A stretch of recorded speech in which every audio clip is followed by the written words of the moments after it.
rages upon us, and yet the past refuses to rest in its shallow grave. For those who hide behind the false image of the Son of Man shall stand before God. It has begun, the beginning of the end. Yeah.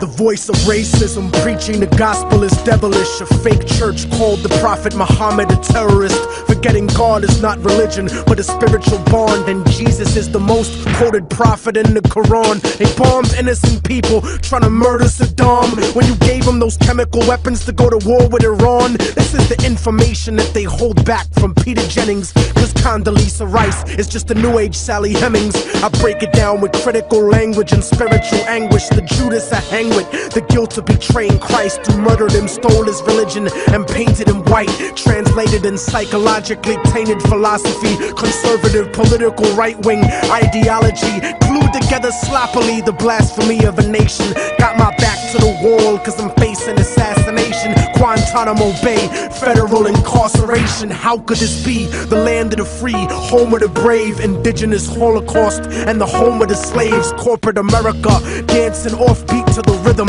You really think this country never sponsored terrorism? Human rights violations, we continue the saga. El Salvador and the Contras in Nicaragua. And on top of that, you still wanna take me to prison just cause I won't trade humanity for patriotism. It's like MK Ultra controlling your brain, suggestive thinking, causing your perspective to change. They wanna rearrange the whole point of view of the ghetto. The fourth branch of the government want us to settle. A bandana full of glittering generality, fighting for freedom and fighting terror. But what's reality?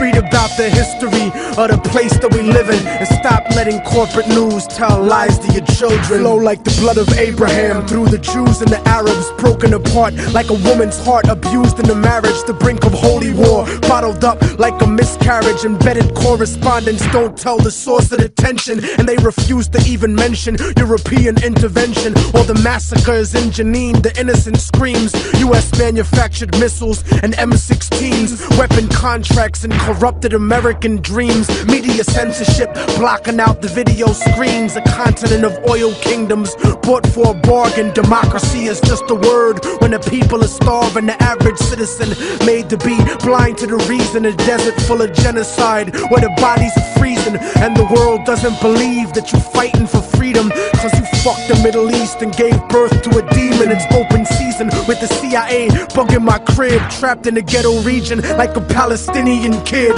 where nobody gives a fuck whether you die or you live. I'm trying to give the truth and I know the price is my life, but when I'm gone they'll sing a song about immortal technique, who beheaded the president and the princes and sheiks. You don't give a fuck about us. I can see through your facade like a fallen angel standing in the presence of God. Bitch niggas scared of the truth when it looks at you hard. It's like MK Ultra controlling your brain, suggestive thinking causing your perspective to change. They wanna rearrange the whole point of view in the ghetto. The fourth branch of the government want us to settle. A bandana full of glittering generality, fighting for freedom and fighting terror. But what's reality? Martial law is coming soon to the hood to kill yo while you hanging your flag out your project window. Yeah. The fourth branch of the government, aka the media, seems to now have a retirement plan for ex-military officials, as if their opinion was at all unbiased. A machine shouldn't speak for men, so shut the fuck up, you mindless drone. And you know it's serious when these same media outfits are spending millions of dollars on a PR campaign to try to convince you they're fair and balanced, when they're some of the most ignorant and racist people giving that type of mentality a safe haven. We act like we share in the spoils of war that they do. We die in wars, we don't get the contracts to make money off them afterwards. We don't get weapons contracts, nigga. We don't get cheap labor for our companies, nigga. We are cheap labor, nigga. Turn off the news and read, nigga. Read.